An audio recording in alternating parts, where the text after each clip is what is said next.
YouTube, what is good, y'all?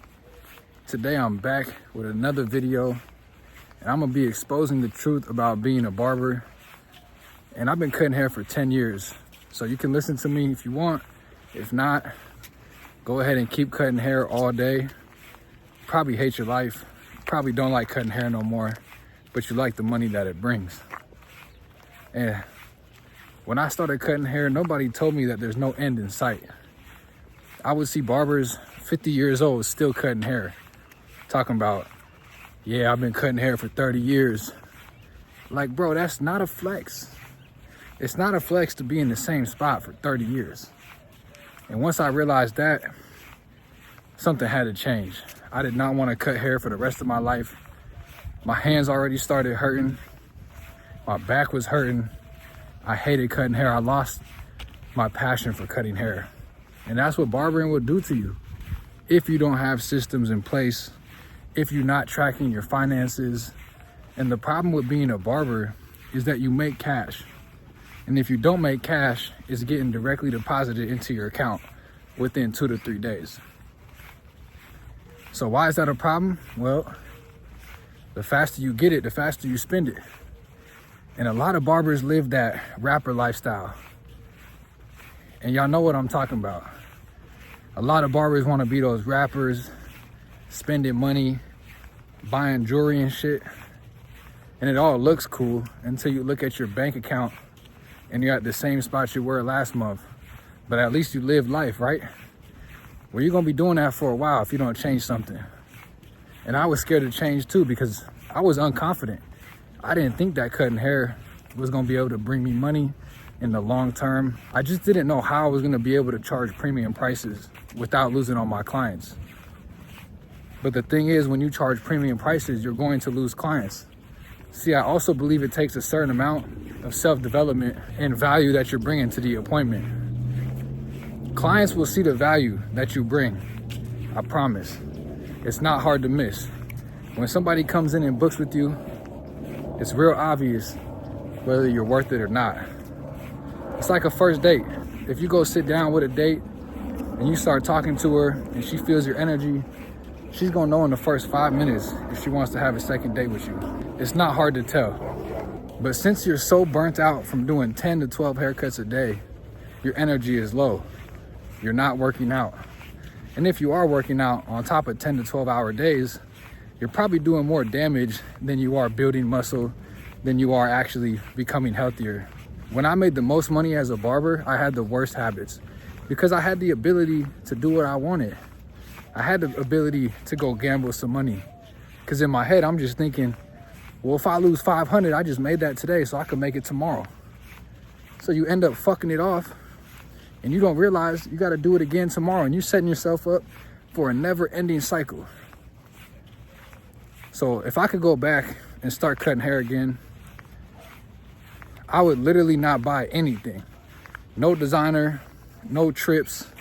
I would hold it down until I had at least 50,000 to 100,000 saved up. I would raise my prices. I'd post on Instagram every single day. And I would just make sure that my schedule makes sense. I wasn't eating lunch. I wasn't hitting the gym. I didn't have time with nobody in my family. I barely had time with my friends. And if I did have time with my friends, I was fucking money off because all my friends realized that I had money and I could just go get it tomorrow. And I didn't have the damn confidence to tell them no because they're my homies. But my homies, they just wanted to eat off me. They didn't want to eat with me. So I ended up spending a lot of money trying to kick it with the wrong people just to fit in and just to not hurt nobody's feelings. But when you grow, you're gonna hurt somebody's feelings. That's just how it goes. Now, there's a lot of benefits to being a barber, but you gotta lock in. A majority of barbers are living the wrong life. They're not stacking their money. They're not growing their business. They're just getting more clients. But there's only so many hours in a day, bro. You can only cut so many clients in one day, bro.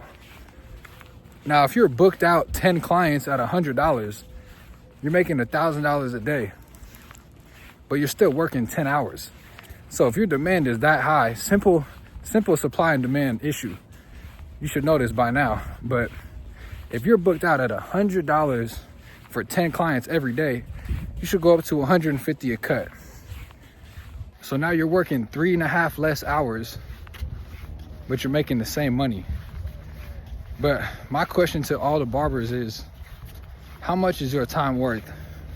Would you rather be behind the chair all fucking day, making a certain amount of money?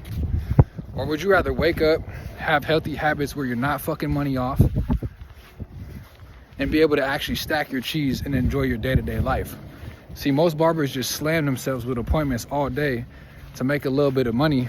But now that you're tired, now that you feel like you deserve to go spend some money, you go fuck it off, and you haven't even accounted for taxes yet.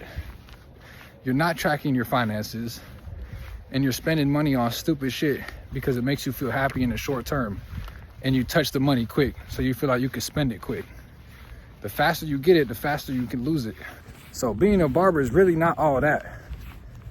And there's so much more to it. We can go into cutting celebrities. We can go into the clout chasers. We can go into the fake barbers. But being a barber is not everything that it seems, unless you have your business on lock, and unless you're scaling and growing, attracting new high-ticket clients from social media, unless you're attracting high-ticket clients in person with your energy, with your charisma. But a lot of you barbers got too much ego, too much pride.